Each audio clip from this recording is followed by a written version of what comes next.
Hey, it's Larry. Thanks for listening. Happy New Year. Real quick, before we get into this episode, I had such an amazing, eye-opening, life-changing experience at the World Parkinson Congress in Kyoto that I want others to have that opportunity too. So Becca Miller and I and 24 of our PD community friends have launched a year-long WPC travel grant fundraiser. We're each doing a 2-week Facebook fundraiser. Mine's underway right now because my birthday's January 9th. All the money raised will be used to help offset travel costs so more people with young onset Parkinson's can attend the next WPC in Barcelona in 2022. You can search out details on the When Life Gives You Parkinson's Facebook page or donate directly to the WPC website. Go to WPC2022.org/YOPD fund. If you or your business would like to supply matching funds, hey, good on ya. Email me at parkinsonspod@curiouscast.ca. And now, on with the show. Hi, I'm Larry Gifford. I have Parkinson's disease, and I'm going to the World Parkinson Congress. Who's coming with me? Come on. We're going to go there to learn how to live a better life with Parkinson's, how to effectively treat it, and see what's being done to eradicate it. This is WPC 2019. This is the official podcast for the 5th World Parkinson Congress. The event's being held June 4th through 7th, 2019 in Kyoto, Japan. And this podcast is created in collaboration with the World Parkinson Coalition and my other podcast, When Life Gives You Parkinson's. Each episode, I'm going to preview topics and speakers at this year's WPC, insightful interviews, provide helpful tips if you're attending, and then I'll travel halfway around the world to bring you my experiences at the World Parkinson Congress straight to your ears. This will be my first World Parkinson Congress, and I'm not really sure what to expect. But Jill Ames Carson is a veteran. The World Parkinson Congress changed my whole life and how I live with Parkinson's. I attended the 2013 Congress in Montreal, and at that point I was at my lowest. I didn't know what to do. I felt like I had been given a bus to drive in downtown London, England, and didn't have a map. And I was lost. I went there and I met a lot of people living with Parkinson's who are living well with Parkinson's. Jill was diagnosed in 2010, and this will be her 3rd WPC. She's co-chairing the Ambassadors Program and can't say enough good things about the Congress. Get everybody Parkinson's in the same room together, which is absolutely an amazing feeling because you know you're not alone and you've got information. You can go to talk to anyone. You can talk to a neuroscientist who's doing research on, say, when we go to Japan, there'll be the neuroscientist who won a Nobel Prize award for their stem cell research with Parkinson's, and they're already doing a clinical trial there right now. And I have every intention to just be able to sit beside this person and talk to them. It's open access to everybody, and it's incredibly inspirational. It is truly amazing. I'm so looking forward to it, and there's so much information on the website, and there's so many activities and things to do. Like, what do I need to do to prepare myself? What do I need to know as a newbie? You really don't even have to prepare yourself, Larry, because it's impossible to prepare yourself to go to it, except have a look at the preliminary program. There's a scientific program, and there's a program for people who are living with Parkinson's, and, the scientific program is not easy to go in and listen to, and that's why we have the movement disorder doctors on our team, because that's their job, right? But as a person with Parkinson's, I really would advise you to attend things that you're interested in. So if you look at the program and it says, there's something on how does exercise improve your symptoms, or what does it do and why does it do it, I'd go to something like that. Also, make sure you go to one that I'm co-chairing. It's called Fall Prevention in People Living with Parkinson's.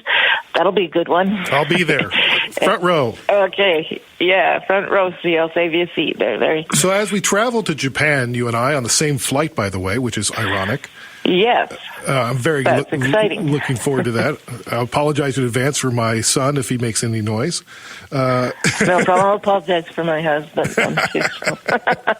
Are there any pro tips as a person who's been to two congresses so far, and now you're going to your third? I was talking to one guy who was at the one in Portland, and he goes, "I found out on the last night that they had like beer at the end of the day," and I'm like, "Oh, I missed out on that." Yeah, the opening ceremonies make sure you go to the opening ceremonies, because it's really, that starts it all off and gets you into that real, whoa, this is so great, it's amazing, the excitement part of it. And after the opening ceremonies, there's people put on little shows. Like we did a choir thing with a group from Ireland in Montreal. We sang Something Inside So Strong. And it was, she had invited, the people in Ireland invited people to go to learn the song before, and it was incredible, just that feeling. But at the same time, yeah, there's people offering the food, that comes around on trays. The appetizers and small bites and... That's right, and drinks, and it's taking place usually. I'm not sure where it will be in Japan, because of their rules with the pharmaceuticals and people who are using them. But in Montreal, it was right where all the displays were first, so it was a wide open room, and it was just fabulous. Everybody, including the people who make our medications. But, lots of treats.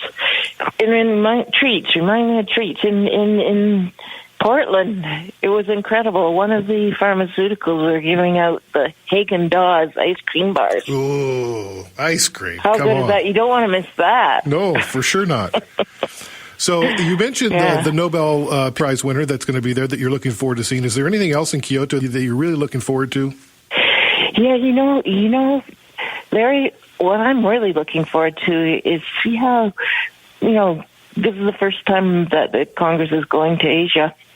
And I really want to see how other people with different cultures live with Parkinson's.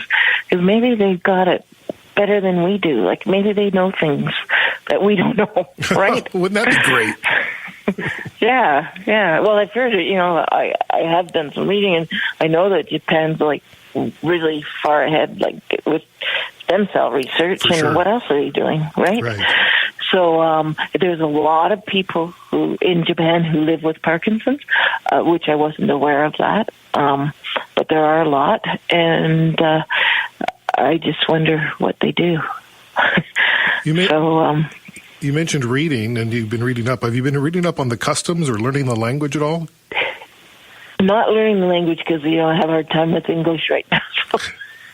I'm stuttering, so but I have the little books from Lonely Planet, I guess it is, and I have a little one on Kyoto and Osaka, and I've been looking like that, and looking at it up at where you bow to people, and you don't apparently chew gum, and you don't use your cell phone on the subways. Oh, good to know. Those are a few that, yeah.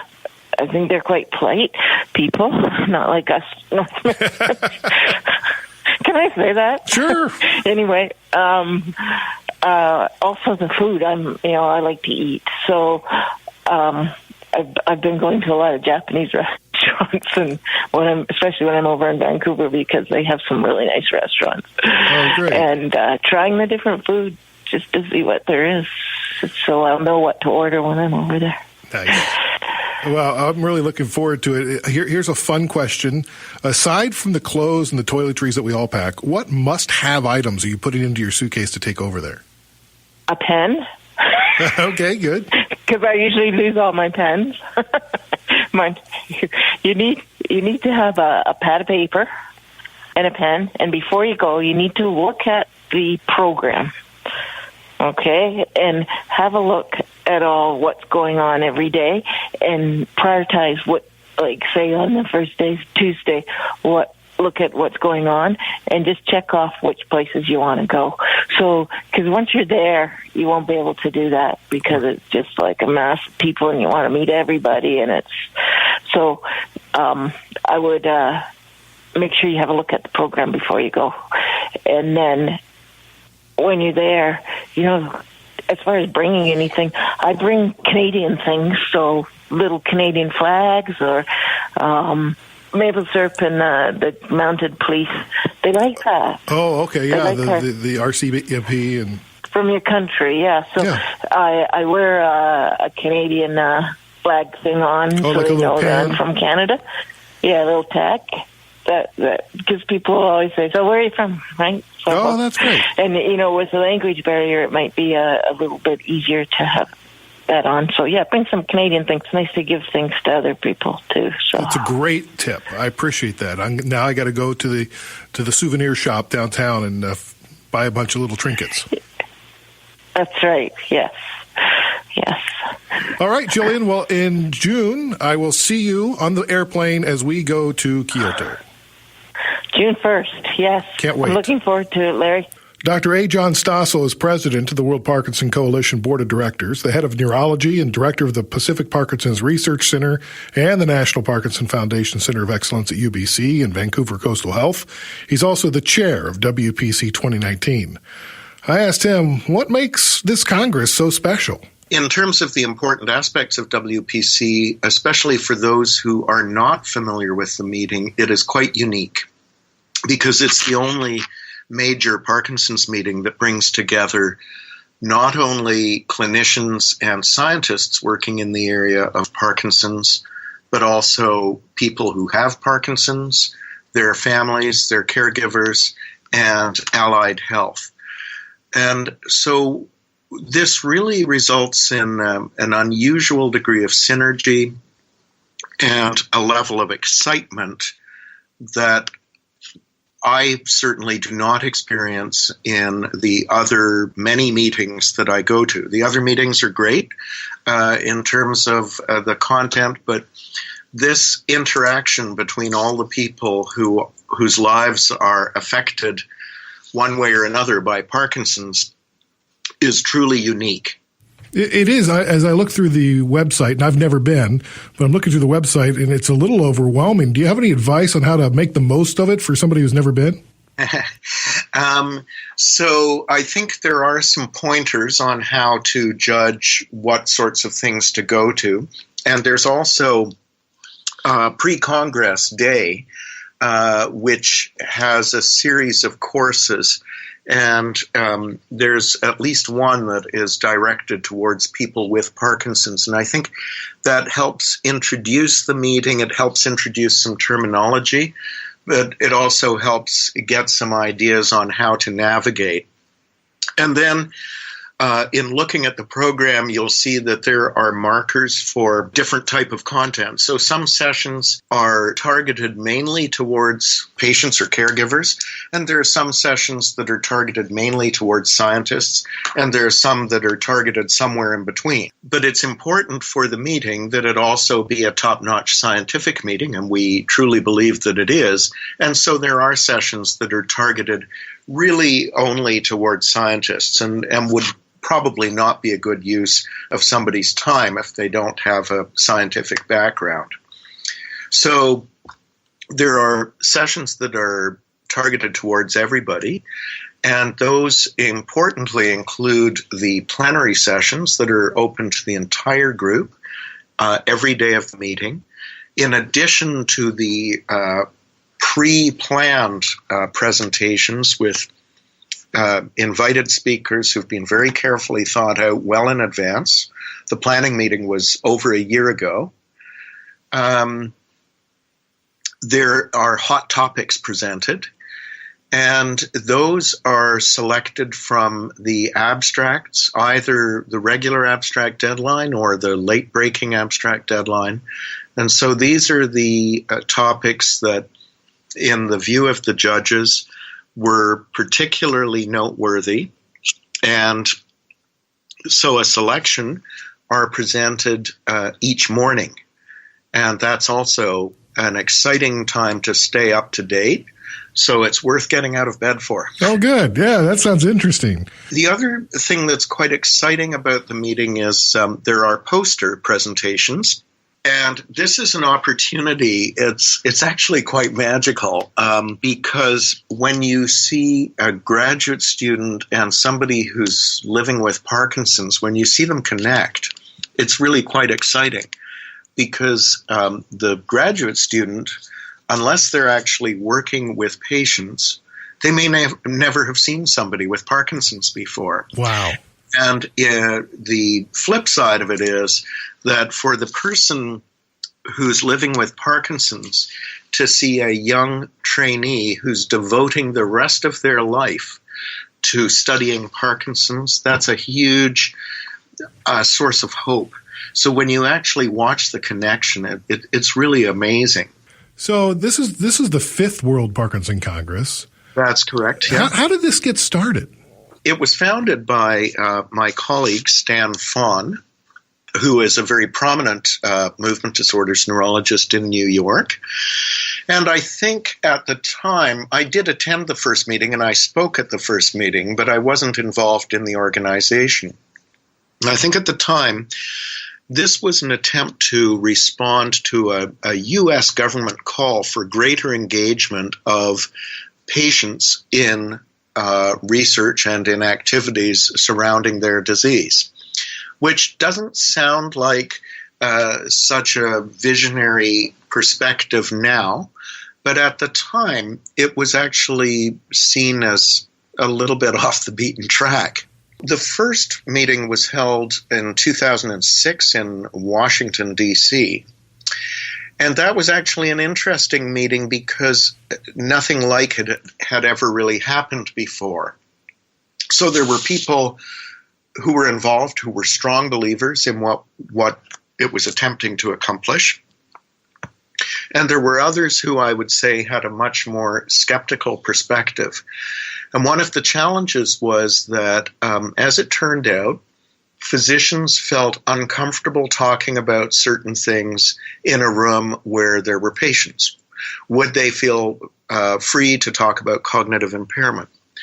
There were also some advocacy-driven issues at the time. There was a particular product in testing that got withdrawn, and there was a lot of anger over that.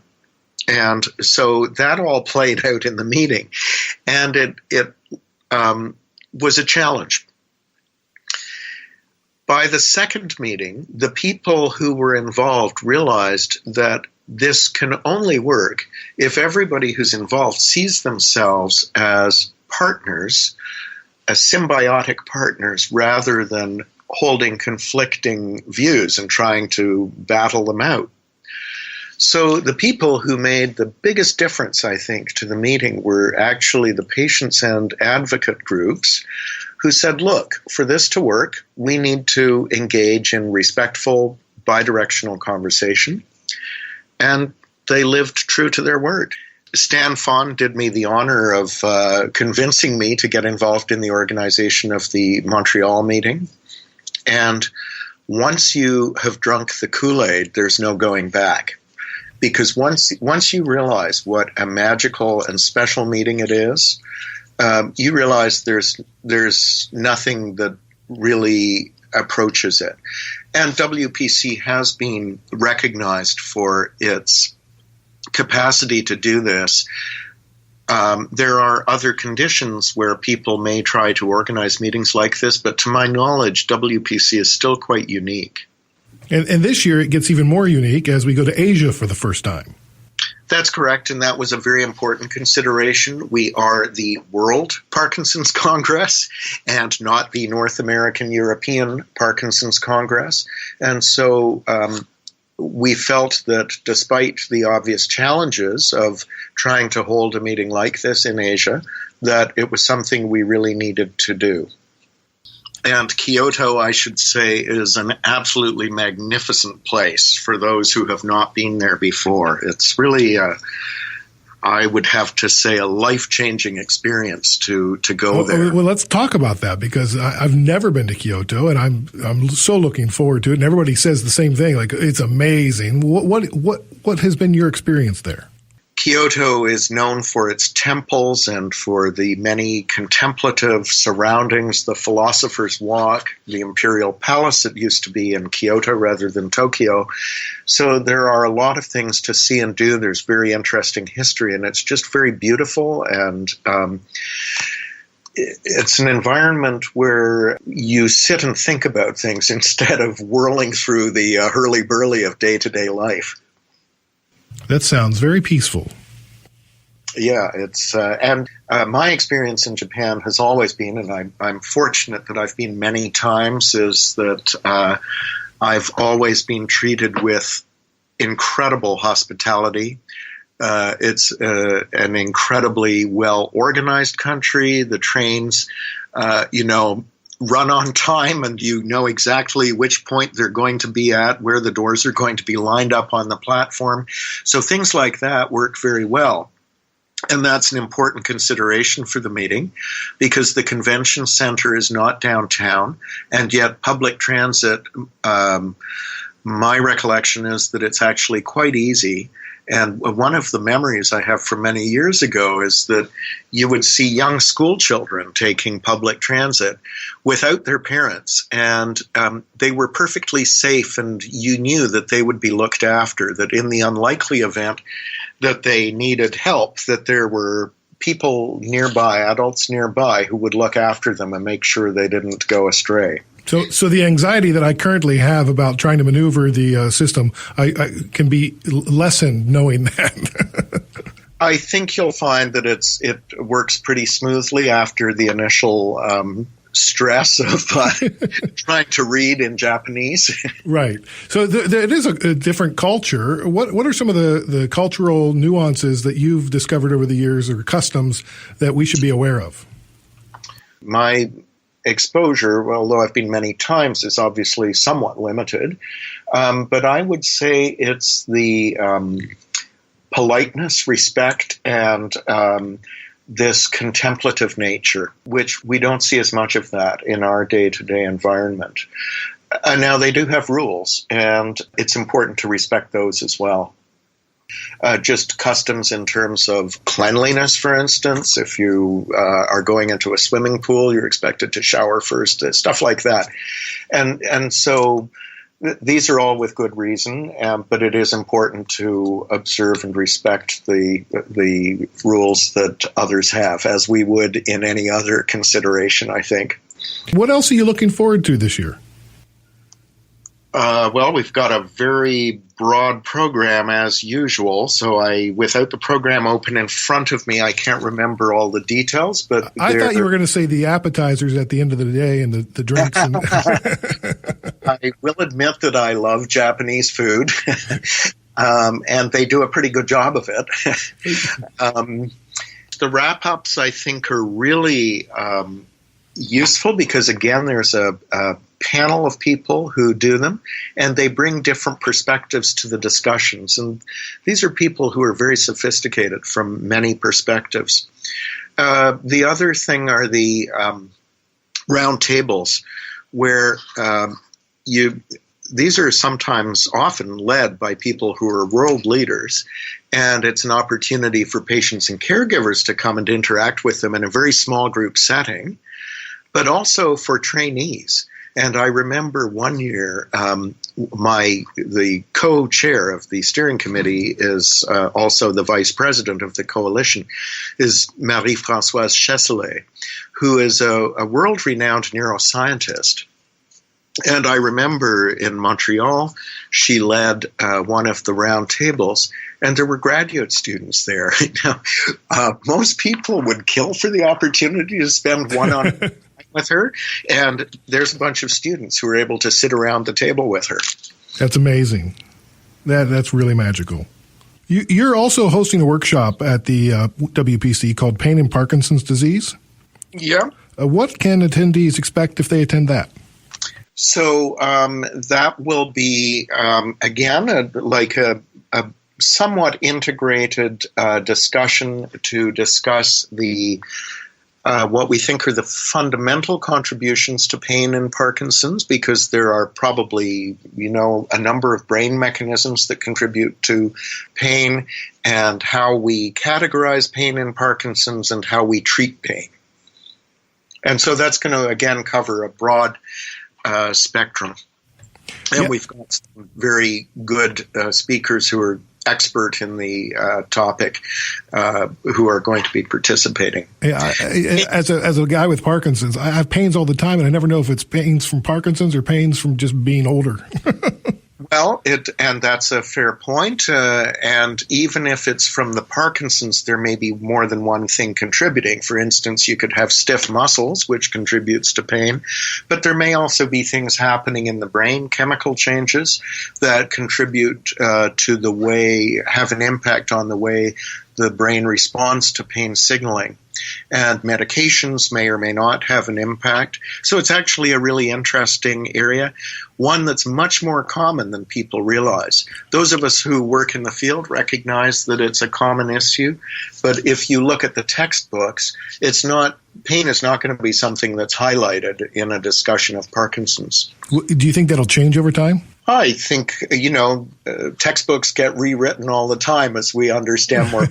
Yeah. But that actually is one of the reasons that we need meetings like WPC, because no one person or no one discipline has all the answers. So that's why it's important for healthcare providers to listen to what their patients and their family members are telling us. It gives us questions that we can try to address ourselves, and it gives us questions that we can discuss with our basic science colleagues. So you really need everybody in the same tent. Indeed. Listen, I'm so looking forward to going to Kyoto, going to WPC, seeing you speak and learning more about pain. And I hope it's a huge success for you and the whole team. I know you guys have worked really hard on it. Well, thank you very much. And I have to say it has been a very successful meeting. The last few meetings have been very well attended and full of excitement. When the Montreal meeting was on, I was floating for the entire length of the meeting. So if anybody wants to find Dr. Stoessl at WPC, just look up because he'll be floating at the ceiling. That's it. Great. Thanks so much. I appreciate your time. Thank you. Each episode of WPC 2019, I'm going to provide a Kyoto life hack, a tip, cultural insight, etiquette advice, language lessons. Consider it an extra dosage travel guide to get us all better prepared for our trek in June. None of us want to offend anyone or be embarrassed. So James Heron, the executive director of the Japanese Canadian Cultural Center, has agreed to join us each episode to teach us a word or a phrase and provide some insight into the culture that we can expect when we go there. James, let's start with the word or phrase of this week. Well, I was going to give you one that's very simple, hello. What makes it slightly more complicated is that depending on the time of the day, Japanese has 3 different greetings. So in the morning, you would say good morning, which is Ohayo gozaimasu. Ohayo gozaimasu. Can you just say Ohio? You can. It's less formal, but I think it'll be appreciated. Okay, very good. And then what's midday? Midday, really up until it sort of becomes evening, you can say Konnichiwa. And that may be the most familiar that people have, Konnichiwa. Yeah. The thing is to sound, it has, if you write it out, it has 2 N's in it. So you want to hear both N's. Konnichiwa. So you hold the N sound a little longer. Konnichiwa. Yep. Perfect. Very good. And then evening? The evening is konbanwa. Konbanwa. Yeah. Okay. What if you mix it up? What if you say Ohio in the evening? I think people will probably find it amusing, but certainly not offensive. Okay. All right. And in a worst case scenario, probably you can always fall back on a konnichiwa, and you won't be too far wrong in one direction or the other. Oh, very, very good. So konnichiwa is sort of you're safe because it's midday and you don't know when it starts and you don't quite know when it ends. Yeah. Very good. And then when you're saying Ohio or konnichiwa or Konbawa. Are there hand gestures that go with that? Do you bow? Do you wave? What do you do? It really. I would take the Japanese lead. Bowing is one of those things. It's very much based on circumstance. But when you just meet a colleague during the day, you wouldn't necessarily need to bow or shake hands. You would just say Konnichiwa. When it comes to communications, it's an opportunity for us to address some of the stereotypes that the Japanese sometimes have about North Americans. And, we sometimes, the Japanese tend to be very reserved. And as a result, we can sometimes come across as a bit overbearing or overly aggressive, simply just by doing what to us seems sort of commonsensical. And one of the ways we do that is in our communication styles. And to give you one example would be silence. In Japan, silence is an important part of the sort of the communication approach. And the Japanese have a saying that says, words separate and silence unifies. So there's some linguists have actually looked at North Americans versus Japanese and the amount of silence that we are comfortable with before we feel that something needs to be said. In Japan, it's over 4 seconds. But for North Americans, after 3/4 of a second, we start to feel sort of a sense that that the communication is dying and we need to sort of say something. That really comes down to we sometimes have to sort of dial things back a little bit and give a little more time to silence.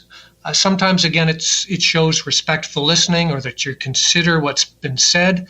But also, if the Japanese person is working in their second language, it just might be necessary time for them to make the transition to translate in their mind what's been said in English and then to put together a response. So if we fill those silences too quickly, we sort of muddy the communication channels. Interesting. So North Americans are 3/4 of a second. Yeah. Which is that. And the Japanese are 4 seconds, which is this. Yes. So I'm certainly not telling anyone to pull out a stopwatch or anything like that, but simply to be a little more comfortable with silence. And I guess to keep in mind that idea of turn taking in conversation. Give them the time to say something back. Some might require a little more time. Thanks, James. We'll be sure to post these words, pronunciations, definitions, and cultural insights on the show notes. From Curious Cast and the World Parkinson Coalition, this is WPC 2019. Special thanks to Dr. A. Jon Stoessl and Jill Ames Carson, who serve the Parkinson's community, and James Herron, all of whom joined us today.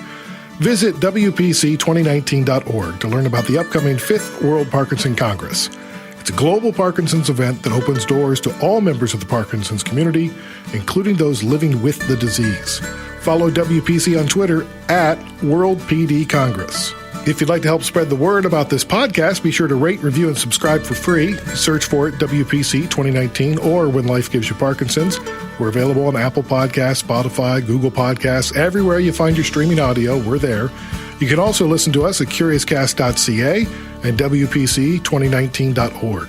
If you're on social media, be sure to reach out and say hi on Facebook, Instagram, and Twitter. I'm at Parkinson'sPod, or email parkinsonspod@CuriousCast.ca. WPC 2019 is written and produced by me, Larry Gifford, and John O'Dowd. Dila Velazquez is our story producer, and sound design by Rob Johnston. I look forward to seeing you in Kyoto. John A. Canada may be known for its landscapes and friendly people, but beneath the surface lies a darker side of crime, history, and the paranormal. Since 2017, the award-winning Dark Poutine podcast has explored the shadowy corners of the Great White North and beyond, delivering chilling tales from a uniquely Canadian perspective. Hosted by Mike Brown and Matthew Stockton with over 300 episodes and fresh releases every Monday, Dark Poutine is your weekly ticket to the creepier side of Canada.